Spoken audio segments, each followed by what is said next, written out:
Hey guys, it's M4J here and welcome back to the Jeffries Network here on OpenTTD. Now before we get fully into today's episode, I just want to talk to you guys about an issue that has arose over the last couple of weeks that will affect this channel, unfortunately. And it's kind of a plea for help as well as informing you guys. So, you guys might be aware, around about the Christmas period, some stupid people did some really stupid things on YouTube. And it wasn't just one person, I believe it was a collective collaboration, should we say, between loads of different people doing loads of stupid things, which then culminated in one person doing one thing that was really, really bad, totally morally wrong in every single way. I won't tell you guys what it is. I'm pretty sure those of you in the know, you'll know what it is anyway. But because of that, YouTube have changed their policies. It's a very well documented incident that's happened. The aftermath of it is also very well documented. Why is that like that? Let me just fix this and I'll carry on talking. Or I'll carry on talking whilst I fix this, actually. So, because of that one person's action, YouTube have indeed changed their policy. And it now means that my channel will lose its monetization privileges as of the 20th of February. The reason that's so is because I don't have 1,000 subscribers, and they've changed the policy now so that you have to have 1,000 subscribers in order to be monetized. And I don't have 1,000 subscribers. I've got 864, I think. So my channel will lose its monetization. Now, I'm not saying that's the end of the channel. It's not the end of the channel. You know, I wasn't earning enough to see this as a full-time job anyway. As I say, I'm less than 1,000 subscribers, so there's loads of perks and privileges that I haven't yet unlocked the ability to have. What it has done, though, is made it very difficult for me to continue to motivate, I suppose is the word. It's very difficult to continue motivating myself to continue wanting to make videos when I know that, you know, my channel has lost now the thing that really made it worthwhile. And what I mean by that is, you know, having 100 subscribers, 200 subscribers, whatever it might have been, but still being able to see that little bit of money trickling in every month. I say it's absolute peanuts what I'm earning, and I don't really want to disclose it, but trust me, it's not very big. But it's just that knowledge of someone else made a mistake, someone else screwed up, and yet the ones being punished are the ones who are nothing to do with what happened. And that's where I kind of want you guys to come in and do your thing, essentially. So I've been shouting out for ages now about wanting to get my channel to 1,000 subscribers. Originally it's because, you know, 1,000 is a really nice landmark to hit. It took me well over a year to get to 100 subs, and then it took just under 6 months, I think it was, to get to 200, and then it really started growing exponentially until we got to, I think it was 500, and then things slowed right down again. You know, we got to 600, we crossed over into 700, and now we're at 800. But since we hit 800, things have really slowed down. I'm pretty sure it's been over a year since I hit 800, and as of recording this episode, I'm on 865. Now, all 865 of you are valuable to the future of this channel. You are what makes the channel continue to exist. But we need to get to that 1,000 just so I can get the monetization back. And the reason the monetization is important is not necessarily for the money, but for the status. YouTube take you a lot more seriously when you're earning money, as I found out. You know, things like live streaming, things like sponsored content. I've no intentions of doing sponsored content at this time, but you only have access to those privileges at 1,000 subscribers, and that's when YouTube start, you know, taking you seriously and actually wanting to help you as well. Because if you're earning money, it means they're earning money. Which is fine. You know, it's a business model. It's how businesses work. I'm not necessarily against that. What I am against is, as I said, people being punished for other people's mistakes. I'm really not for that argument at all. but it is what it is. So I've beaten around the bush long enough. My request to you guys is this: if you have any friends or any family or anyone you know at all that has an interest in football, has an interest in theme parks, has an interest in railways or roads or aircraft, anything that's in any way related to this channel, tell them about this channel. Actually sit them down and tell them, you know, there's a really sorry, I need to blow my own trumpet then. There's a YouTuber out there who makes videos where he builds a railway network, or he manages football teams, or you know, he's building his own theme park, wherever it might be. I'm really trying not to sound arrogant here, because that's one thing I absolutely despise in life.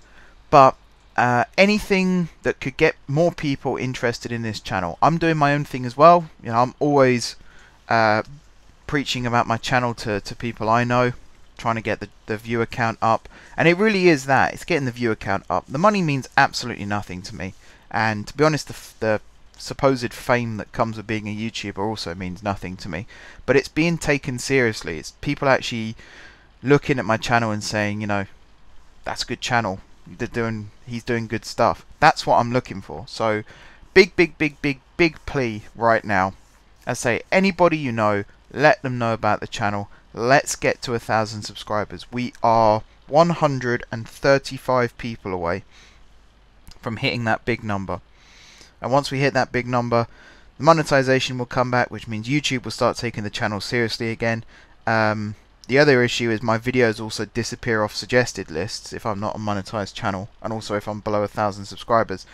Because the policy is not just to do with monetization, it's also to do with trending videos. So if you the whole thing has been designed to stop spam channels, which again I'm totally in favour of. I think that's a really good idea. It's just unfortunate that I fall below the threshold still, so I'm currently being treated as a spam channel, even though I'm not, because my sub count isn't very high.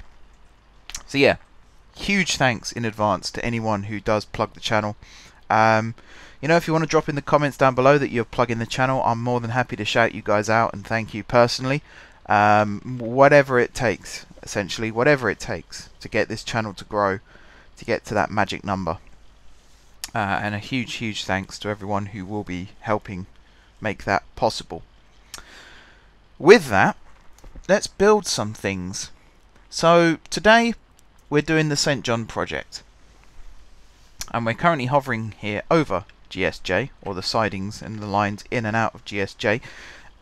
Gold City St. John currently has 4 services, I think, running in and out of it. I think it has more than that, actually. It's got it's got 1 express service from Denston, 1 from Nut Hill, so that's 2, and then it's got another 2 semi-fast from each of those, I believe, and then it has a stopping service from each one of those. So that's, what, 1, 2, 3, 4, 5, 6, 7, 8? Is it 8? Well, we certainly have lots of trains stopping here. You're to DEC, so you're 1, 2, 3. Yeah, so it's 3. Scroll down.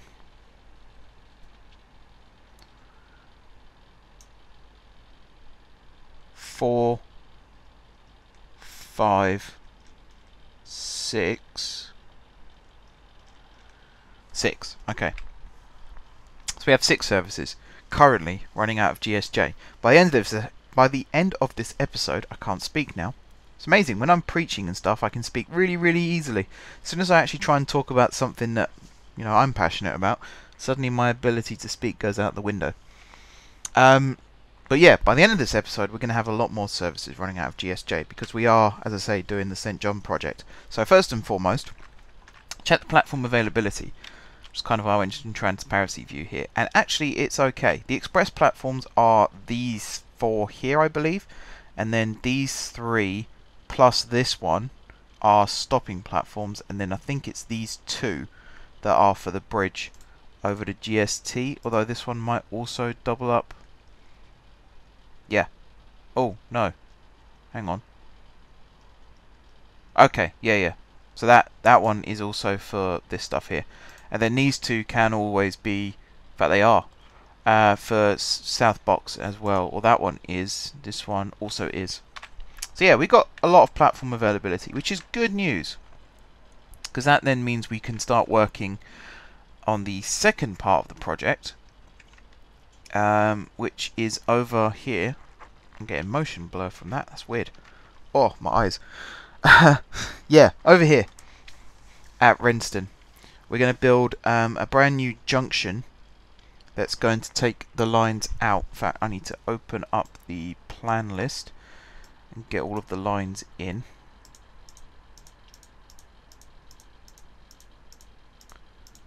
Try and find the one that I am. There it is. Let's just select that one. Okay. So this line is meant to curve up and around this way. This is where the cross-city line was originally meant to come to before I decided to divert it to Renston. In theory, I could take this cross-city line and also then extend it round and have it join up with this line as well. We'll see about that. Right, we need to make a line branch off. Let's get rid of that grain mill. We've done a lot of destruction over the last few episodes. We're going to be doing a lot more today, I'm afraid. The reason for that, it's quite unfortunate really. It's my own fault, essentially, because I should have put all these lines in before the town's built up, but I didn't, which now means that we've got this. So massive apologies to everyone who is sitting there mouths agape. I mean, this, I'm talking about getting more people interested in the channel. This probably is not the way to go about it. Like, hi, welcome to the channel, watch me bulldoze some innocent people's houses. I can see why people might perhaps be a bit upset by that. But then, people who have watched the channel for a considerable amount of time now, you know this is what I do. I do this way too much. Alright, so that is that line done, and we'll put the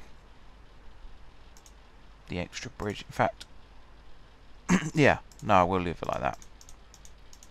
And we'll connect these back up.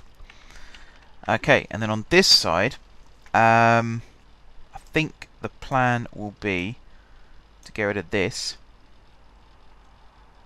and to get rid of this, and this will be the line going down and in like so. And then we'll scrap all this. Now this is where it's going to look awful, because we've got to somehow make this line curve so that it doesn't look ridiculous. So I think we are going to take it right the way back here. I'm also wondering, should we be making it be raised on an embankment at this point? I think we should.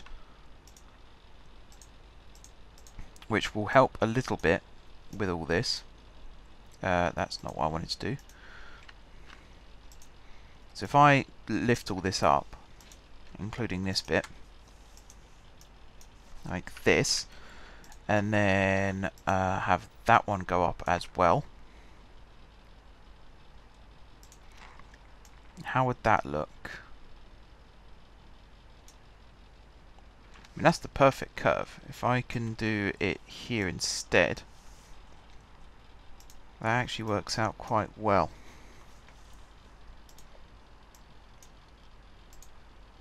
I mean, I think I've said this before anyway, but the speed here will not be that high. Not for this section anyway.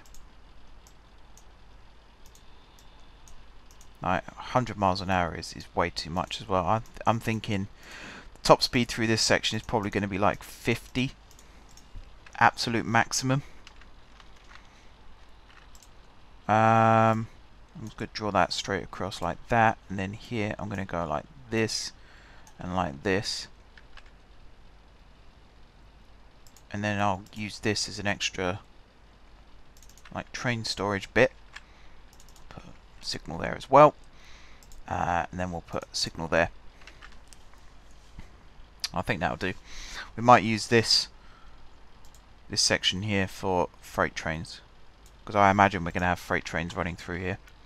So we might as well get a head start on that. Right, here is where the line is going to curve. So we are going to do huge amounts of demolition to get the line through here. And it's going to curve over to there. So if I do this, you're going to go along to there, you're going to go along to there, and then you're going to come across there and there. Now we are going to have a station somewhere along this bit. I reckon it's going to be in that gap there. So I'm going to lift all this up, and then here we're going to go with the old traditional railway arches. Because again, although this is being built new now, it's supposed to look like it was built sort of 50, 60 years ago, maybe even longer, and has only just been sort of brought back into use. That's the idea behind all this. Are we going to connect to the metro? I think if I do, I'm going to build a new metro station rather than try and connect to an existing one. That shouldn't have been destroyed. That was a mistake. So I reckon if we come over here like that, we'll raise all this bit up, and we'll probably raise all this bit up as well, actually, now that I've destroyed all the ground. And then you'll come across here. Again, we'll use the old-fashioned arches for these ones, but then here we'll use girder, here we'll use girder, and then here we'll use arches again. So this kind of is meant to represent the East London line, or it's based on the idea of the East London line and Kingston Viaduct, which I still can't quite get my head around the idea of Kingston Viaduct, because so much has changed about it. So it used to run from Dalston Junction, which is the northern end of it, to Shoreditch, which is the southern end of it. Now though, the viaduct has been, or the southern end of it at least, has been rebuilt. Shoreditch High Street now exists on a branch that curves off to the southeast, I think, or southwest. This is the bit where I can't get my head around it, because the line to the north used to also go to Broad Street. Now I've kind of got my head around how that used to work. In that Dalston Junction, there used to be a line off to the east and a line off to the west. The line off to the east doesn't exist anymore, but it used to curve onto the North London line, and then that used to then curve off down to Broad Street. Now of course it carries on to Stratford. The west curve still exists, and that takes the East London line, London Overground services, to Highbury and Islington. So I kind of understand that bit, but the history of Kingston Viaduct is quite a rich one. I strongly suggest you guys go look it up for yourselves as well. A lot happened, let's put it that way. A lot happened with a bridge that really, yeah, I mean, as I said, I can't get my head around some of it. Particularly the rebuilding. The bit that I can't get my head around is which side was Shoreditch compared to Shoreditch High Street. That's where I always get confused. Perhaps someone can help me out there. But anyway, we're building this line. We're out of the dense suburban area now, so we can now concentrate on building this line properly. Now there's going to be a station here. There's going to be a station here connected to the metro, and then there's probably going to be a station here as well, and then it's going to go out into the country. Now this part of the line is based on the Chiltern Main Line. Again, I forgot my words then. This is based on the Chiltern Main Line. So hopefully we can do that justice. Now, I say it's based on the idea of it's a two-track main line that runs from a major city out to the country. I don't mean, you know, we're going to build stations that look exactly like the ones on the Chiltern Main Line, because I wouldn't know where to start in terms of making them look like they do in real life. For example, you've got stations like Wembley Stadium, where it used to be 4-track and now it's 2, but I don't understand why they did this either. Like the Chiltern Main Line, some of the line now has a top speed of 100 miles an hour, which is great. But back in the day, it used to be a lot straighter. And what I mean by that is Wembley Stadium is a really good example. Where it was taken down from 4 tracks to 2, instead of taking out the side tracks and extending the platforms to meet the rail, they did it the other way round. So they removed the centre rail and they kept the side platforms. Now that's great in terms of you don't have to rebuild an entire station, but it then means you've got these weird S-bends either side. I'm trying to remember the other station on the line that does the same thing. It's not coming to the top of my head right now.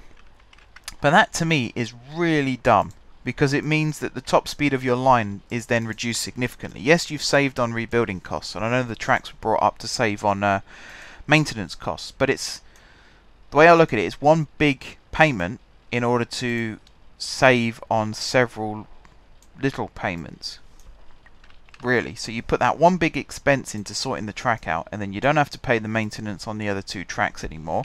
And it also means that 60 years down the line, you don't have to spend a huge amount of money re-straightening the line so you can increase the top speed, which is exactly what's now happening on the Chiltern Main Line. So that Chiltern can compete with other rail companies, particularly with the West Coast Main Line in terms of London to Birmingham services. They have been doing this big project of reconfiguring stations and redoing platforms so that the line speed can be increased to 100 miles an hour. And that's where I just think it's dumb. It's a massive oversight in terms of, once again, British Rail, because I imagine they're the ones responsible. They nearly always are. I don't like BR. I mean, I like rail history in the UK, but I really don't like BR. I think they did a very good job of screwing up everything, and just it makes me angry. It makes me very angry to think about it. Like, we invented railways. The UK pretty much invented railways, and yet we also came up with a company that ruined the railways. Like, I don't have a problem necessarily with nationalising the rail, but it's the fact that they put a load of people in charge of that who didn't like railways and wanted to campaign for roads. So what do you think they did? They completely ballsed up the rail system to try and make roads look like a better option. And it worked, really, because the whole beaching acts and everything was that coming true. You know, they said, oh, motorways are more important than rail, so some people did sabotage the rail in order to make roads more appealing. It's really frustrating that that's what happened, but it is what happened. It's in the history books, it's not just hearsay. I'm trying to remember the name of the guy. There was a guy who was, same time Beeching was put in charge of doing his report, there was a guy who was put in charge of, I think he was the Minister for Transport. I can't remember his name now, but not only did he prefer road to rail, I think he also had a motorway or a construction company that were building motorways at the time. So he definitely had a major interest in sabotaging the railways. Now, there's no concrete proof that that's exactly what he did, but it can't be a coincidence either that he wanted road not rail, and around about the same time he was put in charge of the whole shebang, the rail industry completely failed and roads took over. That's all I'm saying. That's all I'm saying. I'm not going to go throwing around accusations, mainly because I can't remember the damn guy's name, but if I could, then yeah, it's dodgy. Let's put it that way. It's dodgy. Let's go with that bridge, see how it looks. Looks pretty good. Saves money having to go round the lake. We'll just do this. I'm sure we'll double it again in the future. I should be keeping a close eye on this. I'm distracting myself by talking and getting wound up about BR. I just try and think, like, every time I think or say something bad about BR, I always think, come on now, Mark, you're being a bit harsh. Let's say something positive about them as well.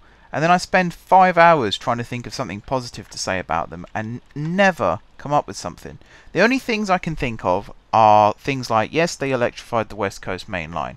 Yes, they electrified the East Coast main line. Yes, they gave us good services like Intercity.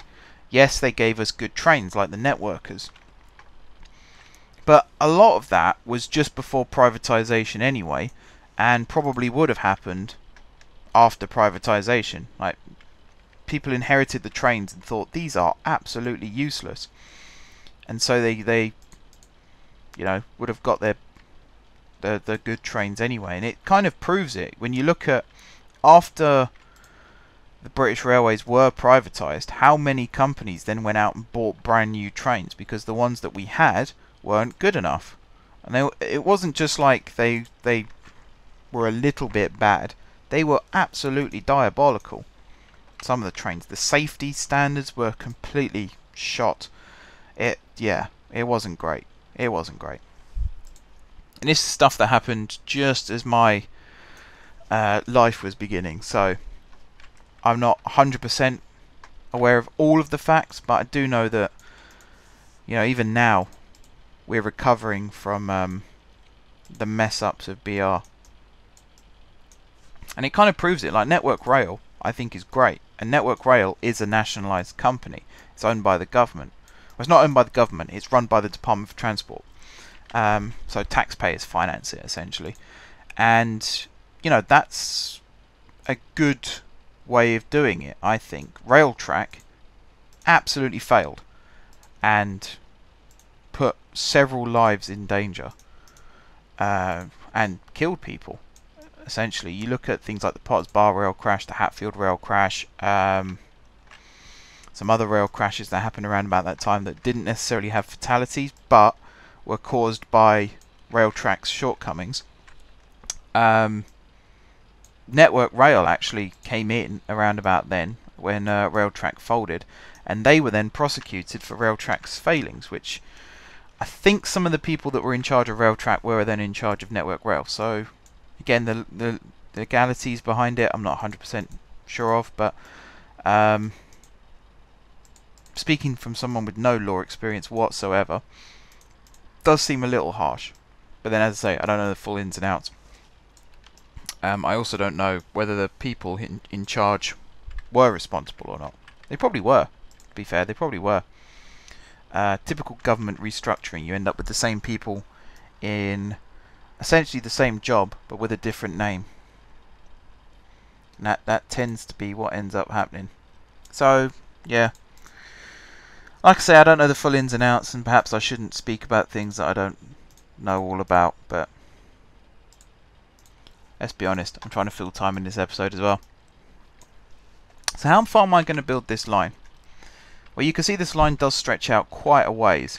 I think we're going to build it as far as connecting up with this line into Nut Hill and up to the north as well, towards Playhatton Springs and Beffing Way. I think that's going to work out best for us.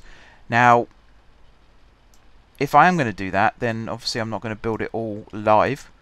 There will be a time-lapse taking over, because let's face it, it's quite a long job.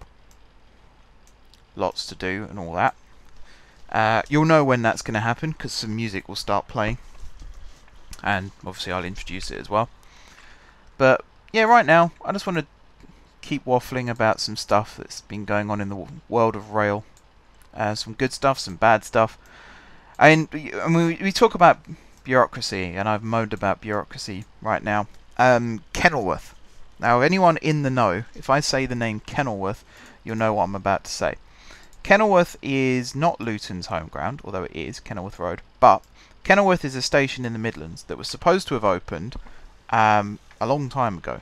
And again, I don't know the full ins and outs of that. I think it was supposed to open 2 years ago. They started construction the same time they built, or around about the same time they built the station that's now at the Ricoh Arena in Coventry. Kenilworth was supposed to be built as part of that project, and construction started, and it was going on and on and on and on and on, and then they announced that it was going to be delayed for various reasons, and construction continued, and again went on and on and on and on and on. The station was supposed to open before Christmas, If you saw pictures of it just before Christmas, you'll know why that ended up being impossible. It wasn't finished, essentially. It was still a building site. The car park outside hadn't been built never mind properly. The platform still had construction equipment on and fencing, so you couldn't board any trains if they were to stop there. And then, I think just after Christmas, it was supposed to open, and it didn't. So I think at that point they were running buses to and from, but they still weren't running trains. And as of right now, it's supposed to open in February sometime, but I imagine it's about to be delayed again. That's really bad. If you delay the opening a third time, then you know that it's just not ready. The cost as well is something that was really bad. I think it originally was going to cost... I mean, this is ridiculous. You think about the fact the line already existed. They're building a station on a line that already exists. It's on the cross-country route, I believe, out of Coventry. I think it was meant to cost 11 million, which for a station, I mean, that's unbelievable. 11 million pounds. Then it went up to 13 million, and now I think it's gone up again. That's obscene, because that is Network Rail that's paying that money, so that's taxpayer is paying that money for a station. The whole thing is just stupid. I mean, the cost of rail anyway. Everyone's complaining about High Speed 2, mainly because of the cost. Some people are also mentioning the environmental factors, but it's mostly the cost that's getting people worked up. And I will always defend rail. I will always say, you know, rail's a good thing. It encourages growth. And you just have to look at the Borders line in Scotland to know that that's the case, because the Borders line was opened, and at the time they were building the first stage, they started talking about the second stage of extending it back to Carlisle, and they said no, it's going to cost too much. But then the Borders line opened, and everyone realised, actually, yeah, this is earning quite a lot of money, and it's proving really successful. All the towns that have been built along, or were built along the original line, are now growing again because there's a new way into Edinburgh from the reopened stations. So now they're looking at the possibility of reopening it along its full route, which means it would once again go back to Carlisle. Now I think that would more than double the existing route. I think it triples it actually. And there's a huge gap between stations, which is why the powers that be were saying it's not economically viable to do that. Which is fair enough to an extent. But my thing I always say is, you know, railways make money. If you build a railway somewhere and it's successful, which these days it tends to be, it encourages growth. And, you know, big construction projects are based around rail links now. Angel Road, which is the least used station in London, or at least it was, it might not be anymore. I think they changed the way that they calculate station usage. But that station will be closing soon, and they're building a new station which I believe is called Meridian Water. Again, I'm doing a lot of guesswork here because I don't have the facts written down in front of me, but these are all articles that I've read recently, so the memory is relatively fresh. I've seen concept art for this new station and the surrounding area, and at the moment it's all brownfield site, like there's scrap metal yards and all that kind of thing. The plans are to build this huge new residential estate, like absolutely massive, and with that they're going to have new schools, new housing developments, new shopping centres, and this huge avenue that's going to run through the middle of it, where one end is going to be the canal, and again I can't remember which canal it is now, which is quite annoying, and the other end is the railway station. And that's where I think, you know, rail is what makes these places go. And, what makes them grow. Because the canal is all well and good. I like canals. I think they're quite nice. They do their job. And having that at one end of the main parade is quite nice. However, having the railway at the other end is even nicer, because people don't move to areas because there's a local canal. They move to areas because there's a local railway station. So it's my argument for High Speed 2 has and always will be build the damn thing.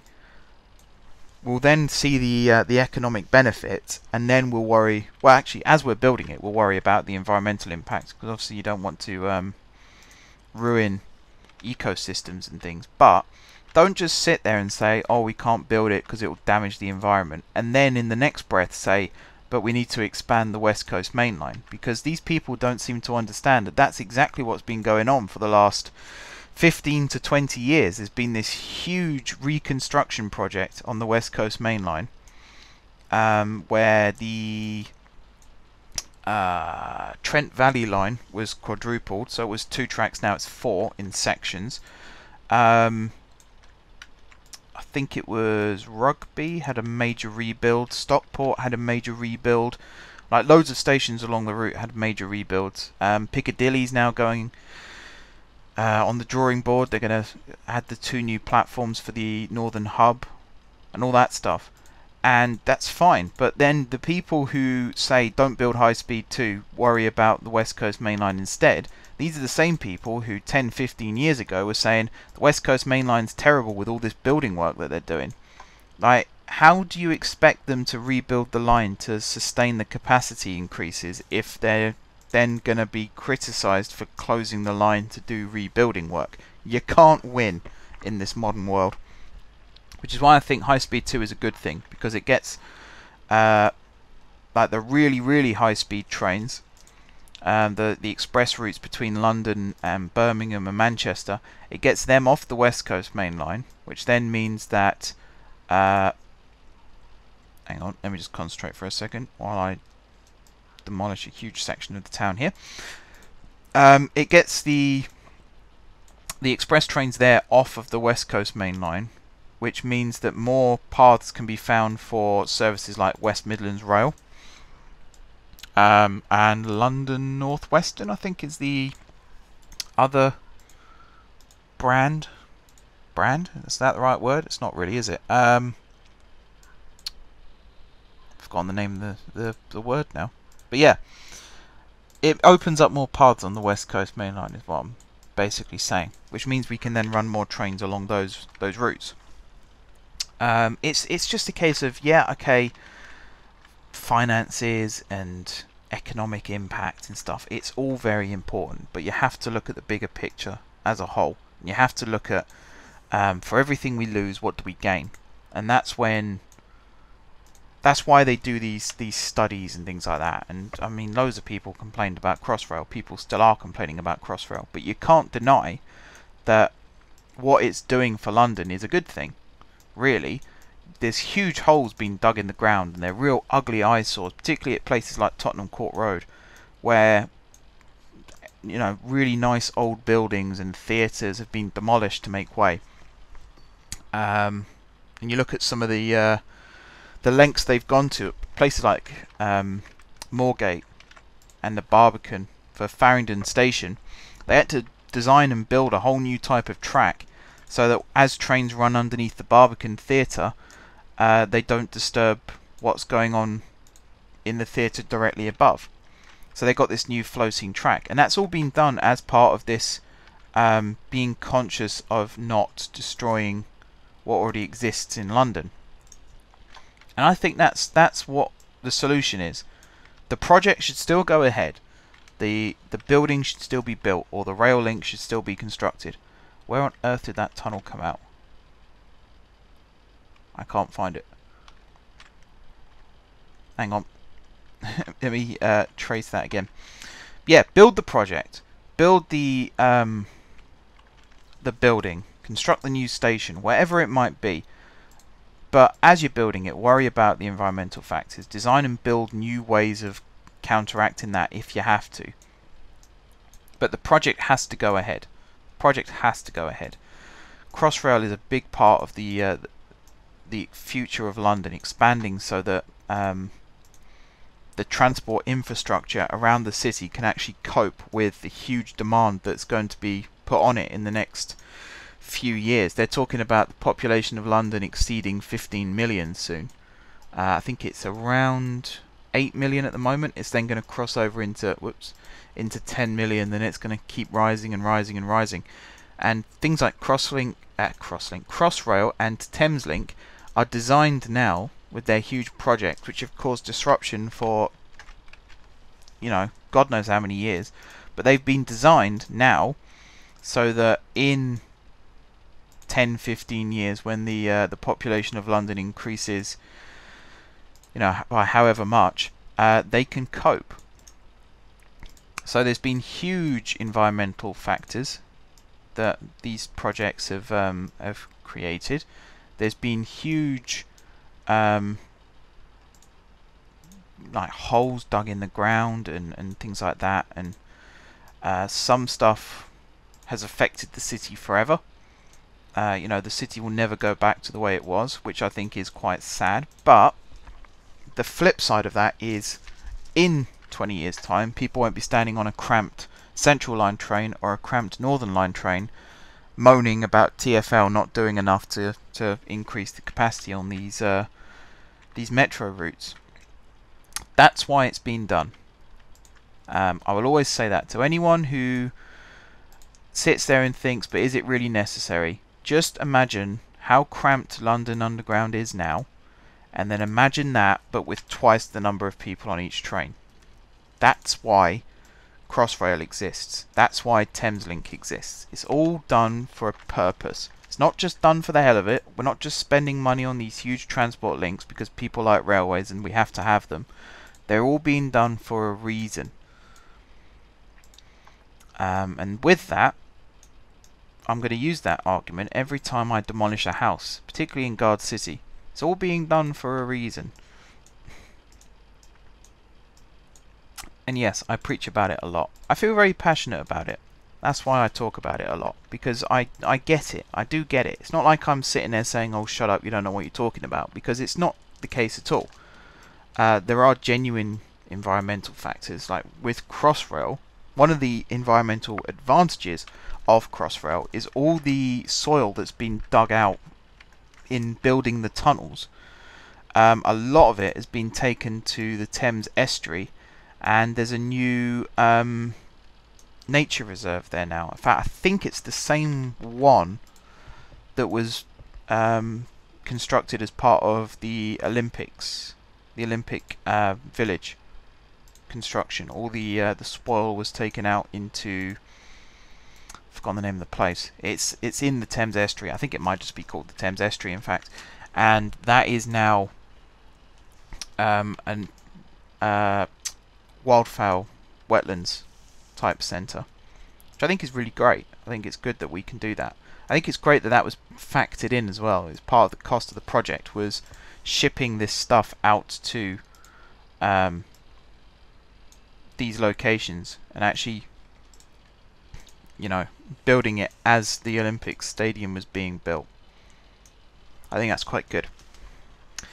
Anyway, I have waffled and waffled and waffled, but we have finally made it. We didn't need a time lapse, it turns out. We didn't need a time lapse. This route isn't as long as I thought it was, which is quite good actually.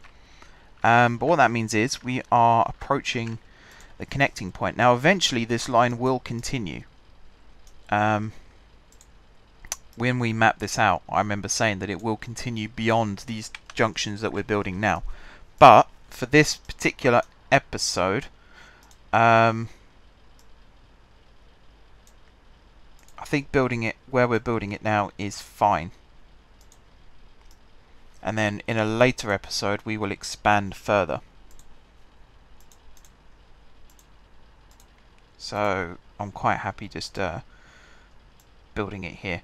Now you might have noticed that I'm building a lot of level crossings on this route as well. The top speed of this line is not going to be anywhere near as fast as the top speed on the other main lines out of Guard City.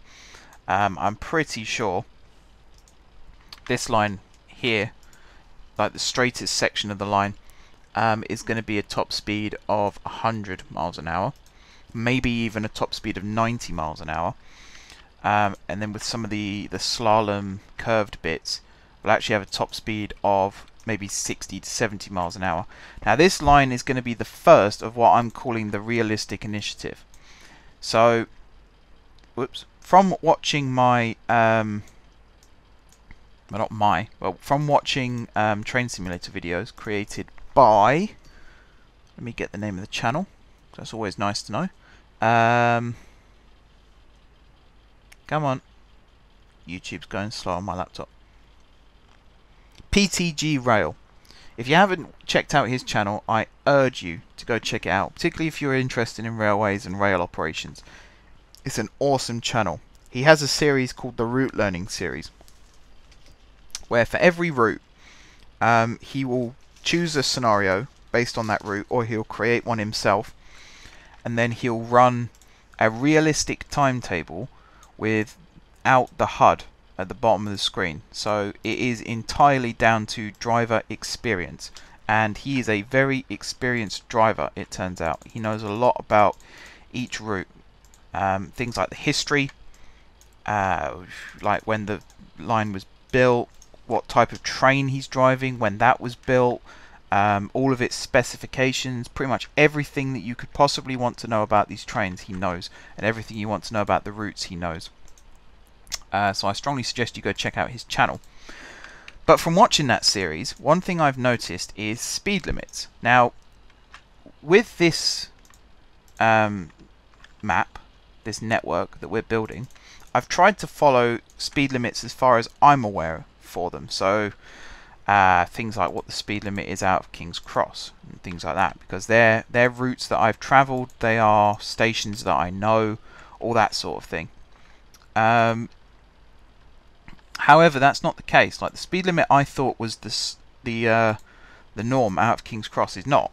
The speed limit in is, but the speed limit out isn't.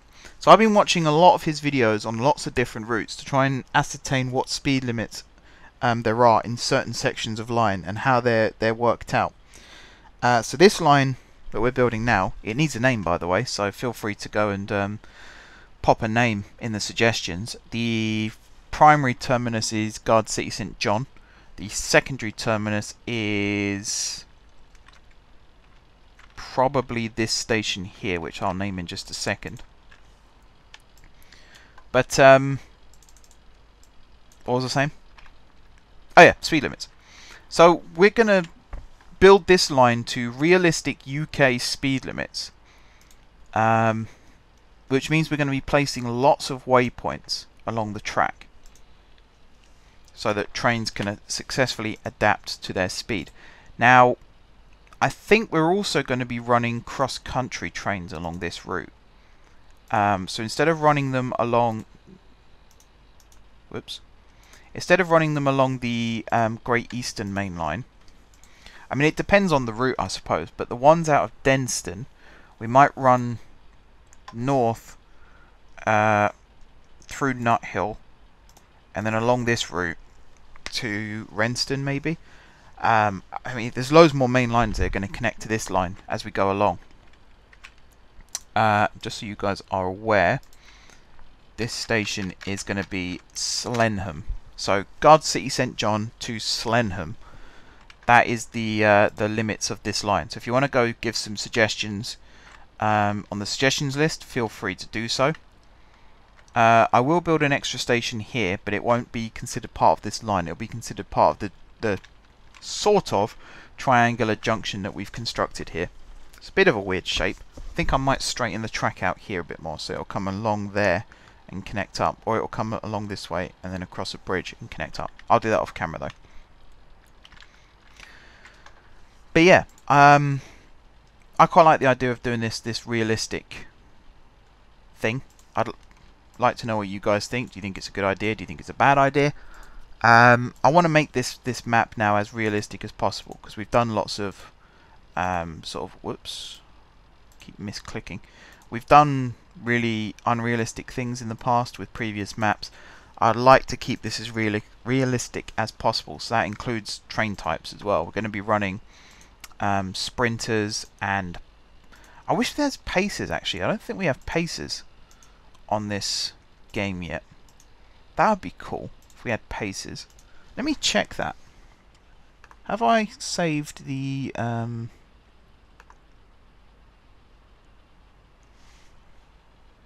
list of the BR? Yes, I have. Cool. So let's see if that's in the works at all, because that'd be really cool. So that'd be the 140s, the 141s, the 142s, and the 143s. They're all pacers. Let's have a look. DMU. The new lines that we've got out of GSMA, I do plan on running like first generation third rail EMUs along that route. So the 401s, is it the 401s? I think it's 401s, like the real slam door stock, the SIGs and the, oh, I've forgotten what they're called, PEGs, is it? I think PEBs, I think it is, not PEGs. I don't think they're called pegs, but that kind of stuff. So we get a realistic, like old style train operation coming out of there. Let's just build this station like this. They're all island platforms. We're the Great Central Railway here. They're all island platforms because I'm lazy, can't be bothered to build proper ones. I'll just build stairs. I'll have them stairs going underneath and they'll come out a station building over here maybe. Right. So I'm going to also get cracking on the service schedule for this line. I don't think we're going to be bringing trains in on camera, at least for the foreseeable future. I will be bringing trains in off camera so that we will be able to see trains operating on these lines. The problem with doing it on camera is I can only tell you which stations they're going to stop at, and then I have to go off camera to do all the timetabling, and then I have to wait for however long it takes for it to complete a journey, and whenever it gets held up by other trains, I then have to restart that so that it does a realistic like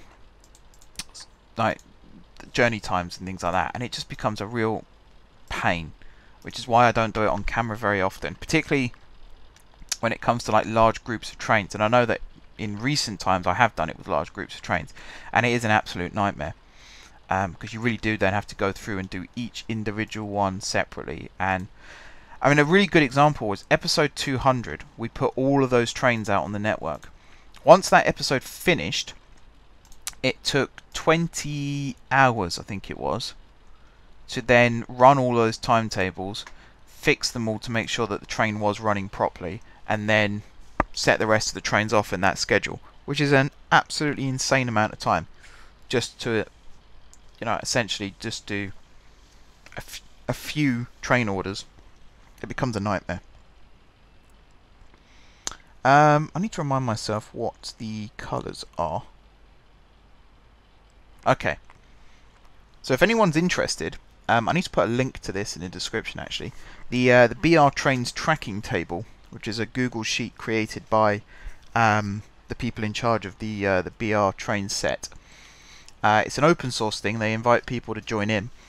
Red on that list is sprites are available but haven't yet been coded. Green is they have been coded. So if I go on DMUs, all of the the BR101s, their sprites are available, they haven't yet been coded. The 107s, the 108s, the 110s, the 114s, 15s, 16s, 17s, and 18s. The 121s down to 125s, the 127s and 8s, the 131s all the way down to 144s, which I think are still pacers as well. They all got sprites, but they haven't yet been coded. So if there's anyone out there who does make new GRF trains for OpenTTD, there's a project for you. There's some sprites that need coding. I think that's really cool. I really wish when I was at school they did this initiative that they're doing now of teaching kids how to code, because particularly in my degree course now, there are times where I really wish I could code. I can code CNC machines from my time doing engineering, but that's little to no good when you're trying to build sprites and things like that. It's nothing like. Essentially, it's almost disrespectful to even insinuate that they are the same, and I know that, which is why I don't do it. But it would be awesome if there was someone out there who could perhaps go and code these trains. If they're a viewer of mine, or if they're just out there, and then let me know. If you have a look at it and you get it working, let me know in the description in the comments, and I will go and get those trains in. Because a few people have asked me to be a bit more realistic with the trains, which is one of the initiatives, part of the realistic initiative. It's one of the reasons why when I first got the new GRFs, I went back to the lines, particularly out of GSG, and redid all of those trains to make them all old trains, old style trains. That was essentially the reason I did it. Did I want to put that there? I probably didn't want to put that there actually, but oh well. I've put it there now.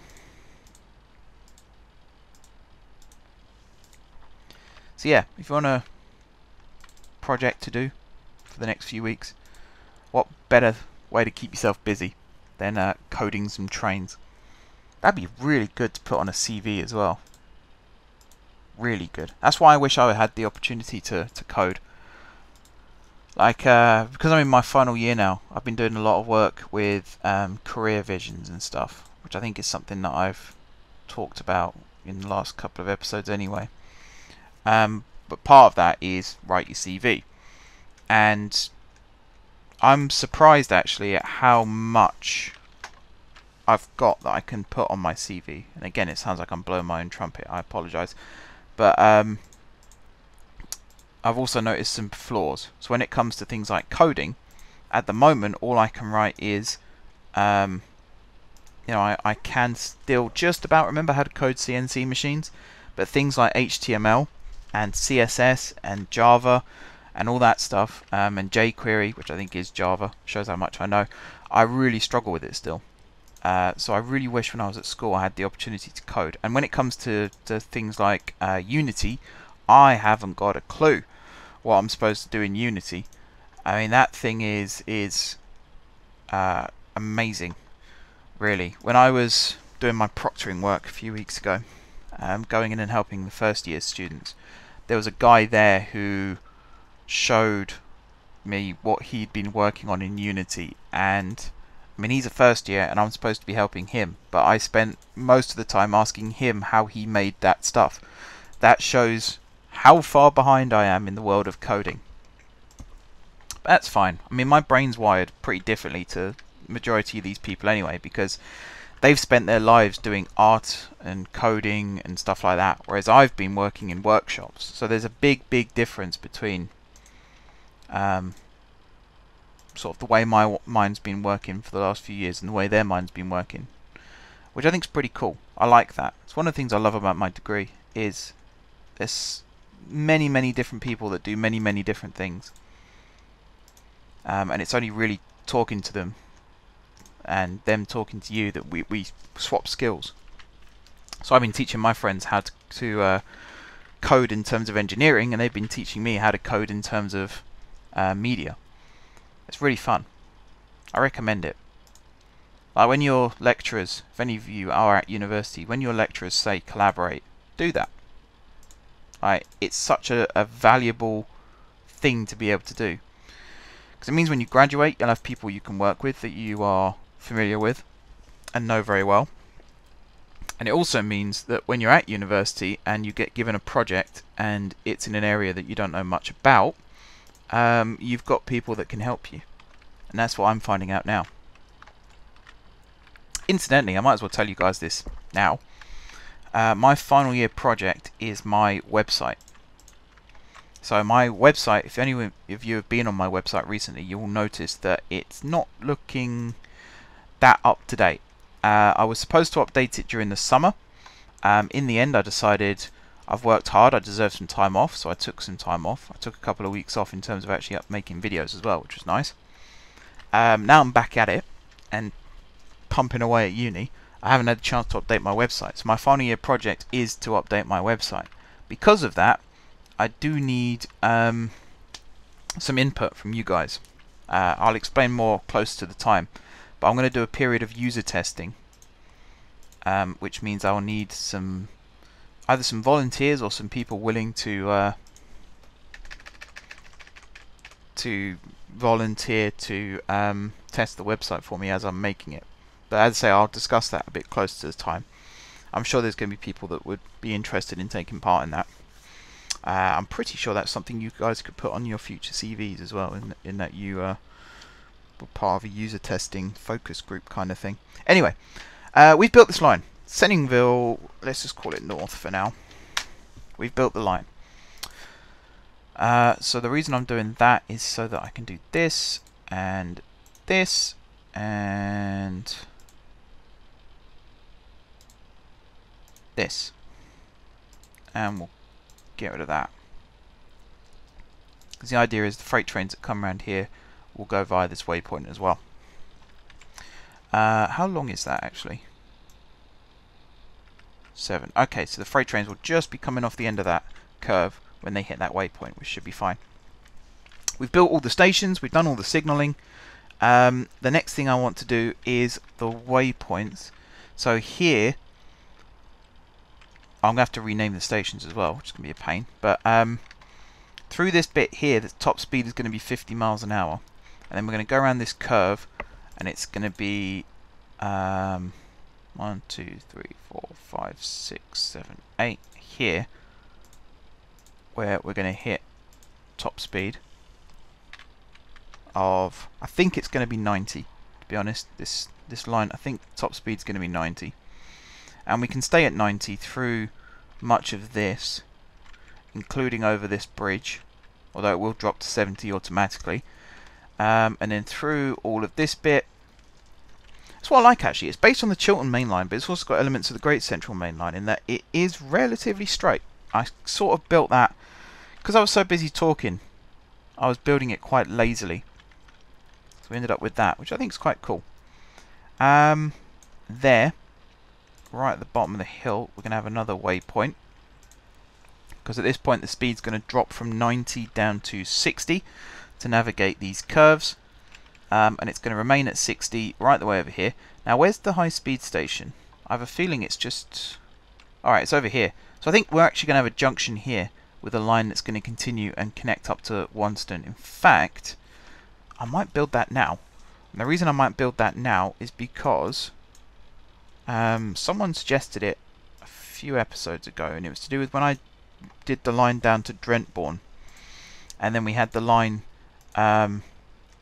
going up to Denston, which became like a triangular junction station kind of thing. And they said they were going to suggest something along those lines themselves.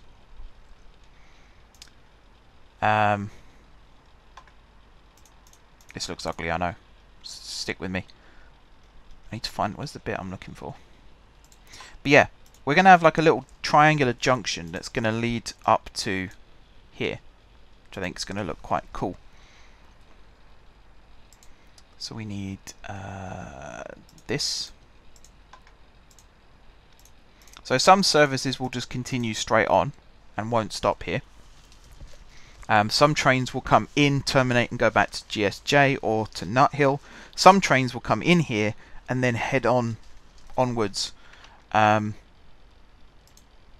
continue along the route that they were travelling on, essentially. I'm doing a very bad job of explaining this. So what's that? 1, 2, 3, 4, 5, 6, 7. We'll do that.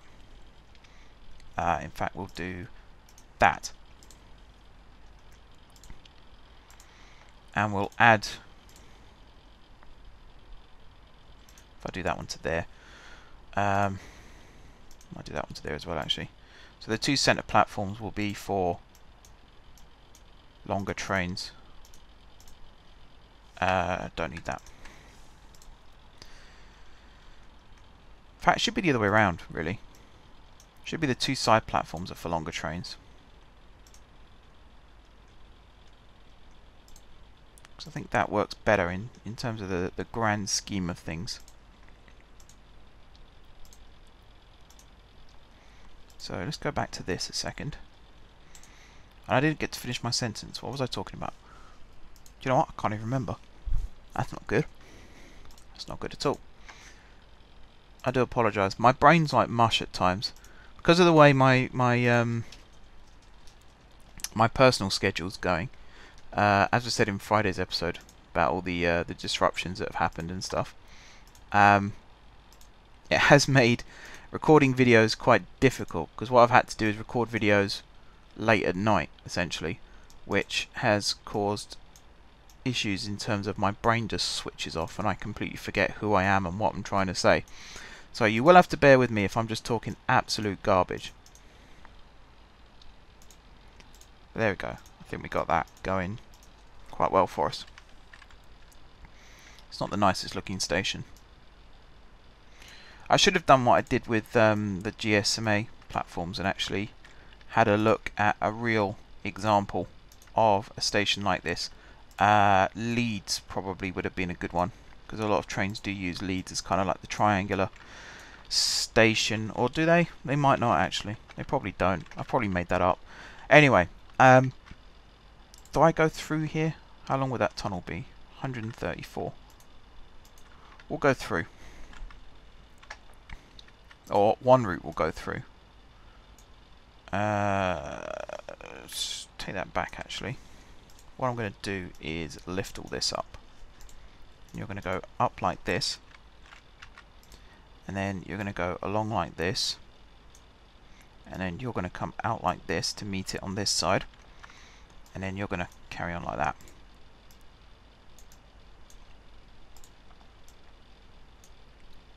You know, this is totally not what I wanted to do at all. Scrap all that. So what I wanted to do is here justify the speed limit dropping down to 60. I think the best way to do that is to build a junction like here. So this is going to come along like this, and I am going to have to keep an eye on the finances actually, because we're not exactly made of money at the moment. Because of all the timetable mess-ups that I was telling you about in the last episode, a lot of trains were just sat around not going anywhere, which means they were losing quite a bit of money, which was nice. I think at one point we got down to, I think it was like 200,000. Oh, sorry, 200 million, which is low. It might sound like a lot, but that's actually quite low. When you look at how much this, like that's 10,000, that's another 10,000, and we were down to 200 million. It wasn't great. Let's put it that way. It wasn't great. But what I love about this network is how quickly we can recover from diabolical situations like that. Like within 20 minutes of fixing the timetable problem, we were right back up to over a billion again, which is nice. It's nice to see. Right, so you're going to go through like that, and you're going to connect up. And this is all going to be 60 miles an hour still, right up until we get into the station. Now the other line, the one from this side, you're going to branch off over here somewhere. In fact, you're probably going to branch off right bang here. That works quite nicely. And you're going to go not through a tunnel. I think you're going to go up and over the hill, or we're going to drive a cutting through. You're going to run along like this. Now that's a considerably long tunnel still, 100 odd. So I think here we're going to do this, and then here we're going to go this way. We're destroying a river to do this. I will plan at some point, I will go through and rebuild all of the rivers that I said I was going to rebuild and never did. I promise you guys, we will do that, because there are a lot. And every time I build a new line and I delete another river, and I always think about that promise I made to go back and redo. And I've never gotten around to doing it. It's not good. It's not good. Does that line up? Oh, nearly. Hang on. Now it should. If I draw that to there, let's say, and then did I build a line there, I was saying? No, I didn't. Good. Do that and do that, and then here lower that down, and then you should connect up there and there. That's good. That saved me some time. That's not what I wanted to do. Let's repair that. There we go. We'll plant some trees. Tell you what, yeah, we'll do that. We'll plant loads of trees. There you go. That will appease the people. Right, and then here we're going to signal. So that and that is done. Do this one, done. This section we can't signal, unfortunately, but that one we can, and there it is. Couldn't find it for a second. And then on this side, again, it's quite easy. We'll do that one there, and we'll do that one there. Now that tells me that the signal should be about there for this one. And we'll run that along. Same with that one. And then that brings us nicely over here, where we can see that that one needs to be upgraded to a path signal. That one needs to be upgraded to a path signal. And then over here, 1, 2, 3, 4, 5, 6, 7, 8, 9, there. So just at the bottom of the hill here, there and there is the waypoints for that section. And now if we come all the way through here, we have a lovely connection if I put the signals in properly. So that's 10, that's 4 there, so there and there. Nice. And then right the way over here, there is that signal. And we'll put one there as well because it looks nice. And then here, because this is passenger only, what's the platform length? It's 7. So actually, if I move this tunnel back one,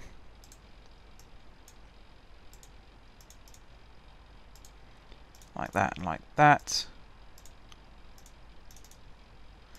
then I can put that one there and that one there. And we'll call this south. Alright, and then just to finish this episode off, this is quite a major station. And I've always thought it's quite a major station, but it's never looked like quite a major station until now, because we're actually going to make it look like a big station. So,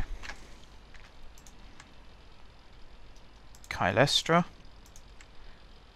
Kylestra, Kylestra, and Kylestra. This is the underground car park entrances, shall we say. And then that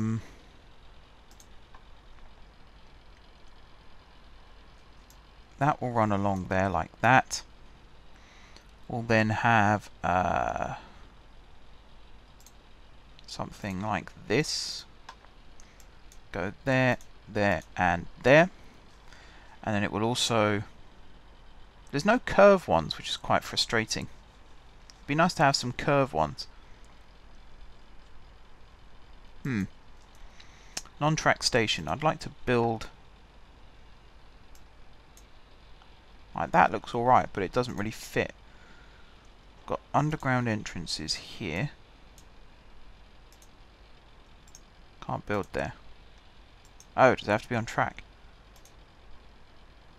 No. We were. Oh, does it have to be...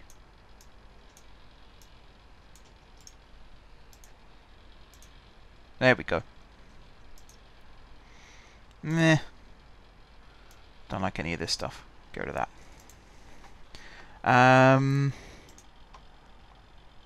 Do quite like the look of this. 3 by 3. Maybe if I build that there. Oh, hang on.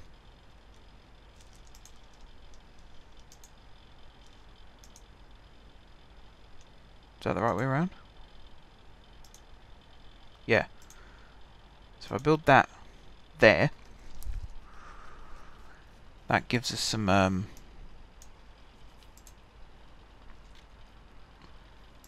platform usage. So let's change that.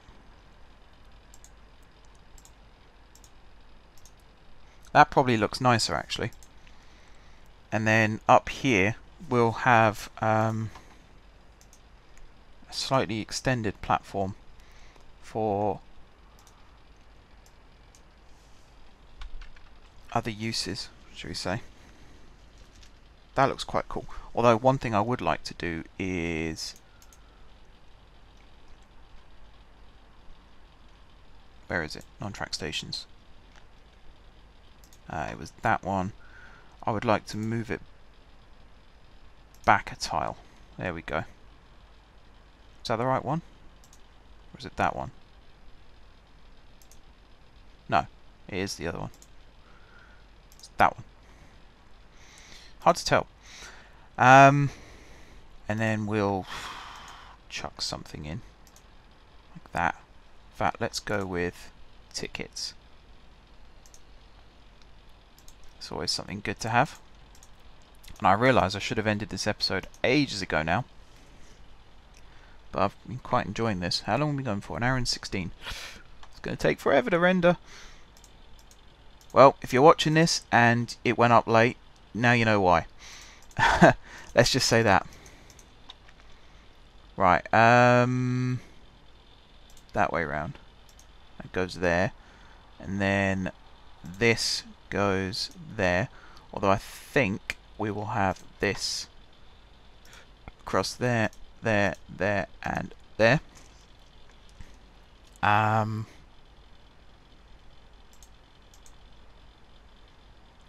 then here along like that. And then need to have a ramp or stairs or something. That one. Like so. And something like this, little ticket area. And then across the back we'll have bike storage, bike storage, bike storage, and bike storage. Cut that back one like that. And then what else? I want to decorate it a bit more. Let's have some planters. So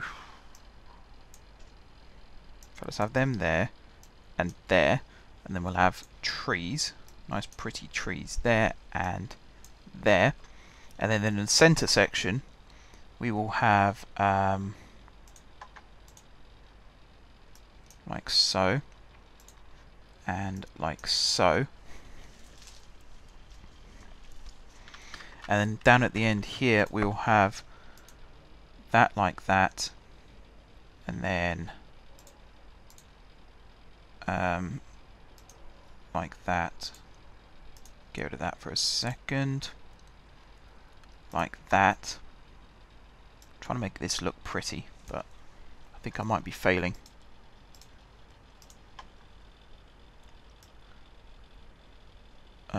Like this.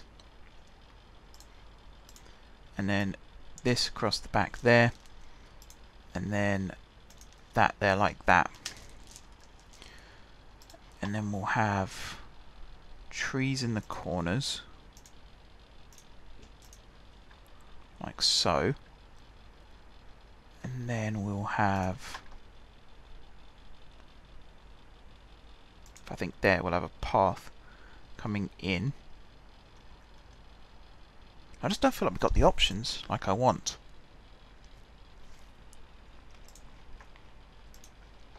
Don't feel like we've got the options. I think I will also make this a little bit bigger. Like so. And then here, that will go along like that. And then here, that will go there. That will go there. What did I press? That's the wrong button. That like that. And then around that centerpiece,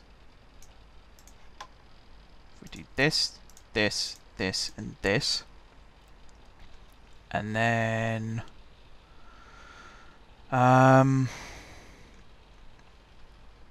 need some more decorative stuff. Oh, that's perfect. Actually, that would look really nice. Let's put it in the right spot. There. Yeah, and then we'll extend that road across maybe. And that makes Winston look a little bit nicer. This road here, I don't know what we're going to do with that. In fact, we might have to move this.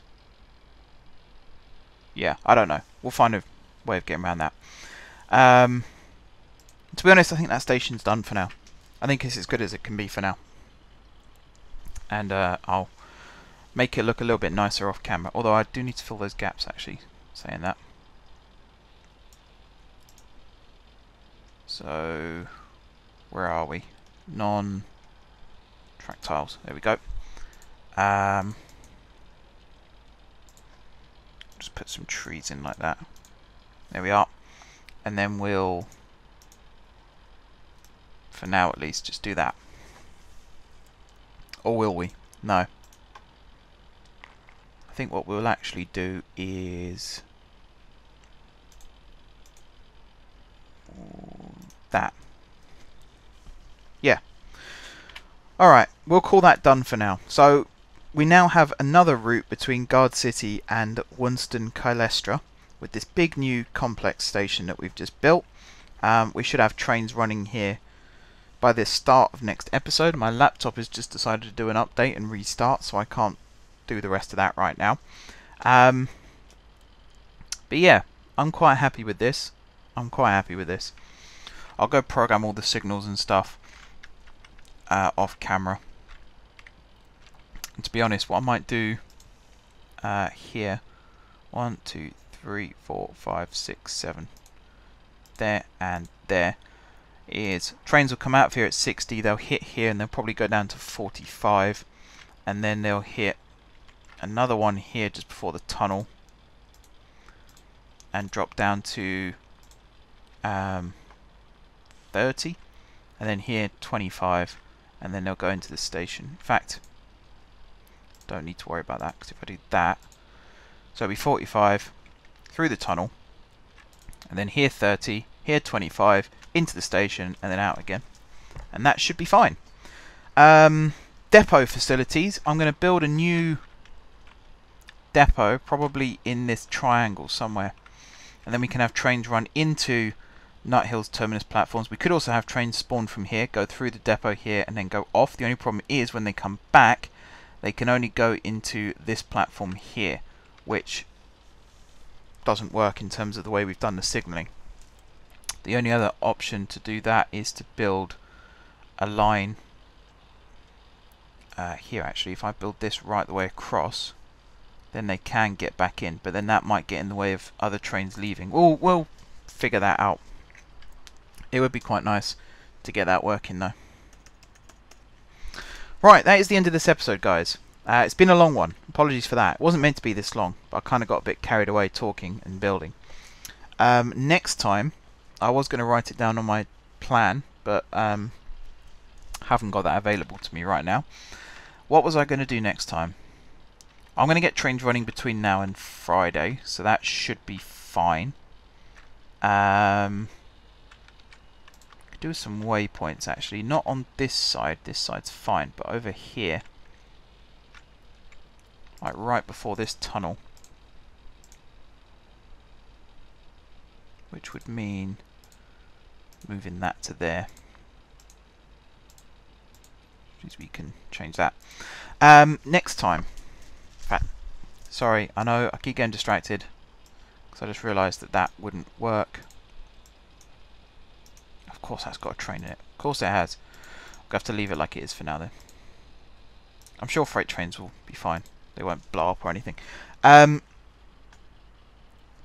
what was I going to plan for next time? It was going to be something to do with Guard City again. And trains. But I can't remember for the life of me what it was. It was going to be good though. I know that much. Oh well. I'll have it written down for next time though, that's for sure. But yeah.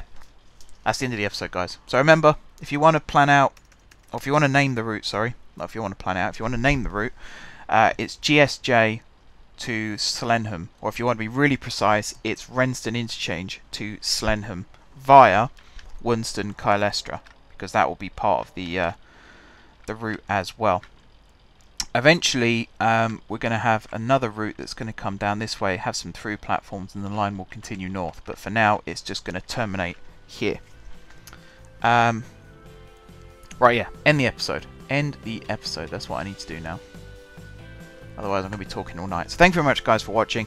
Don't forget to leave a like if you enjoyed the video. And, of course, if you're enjoying the series, drop some comments down below with ideas for future episodes. If you haven't already subscribed to the channel, be sure to hit the subscribe button. If you have already subscribed to the channel, thank you guys for your continued support. And until next time, I will see you soon.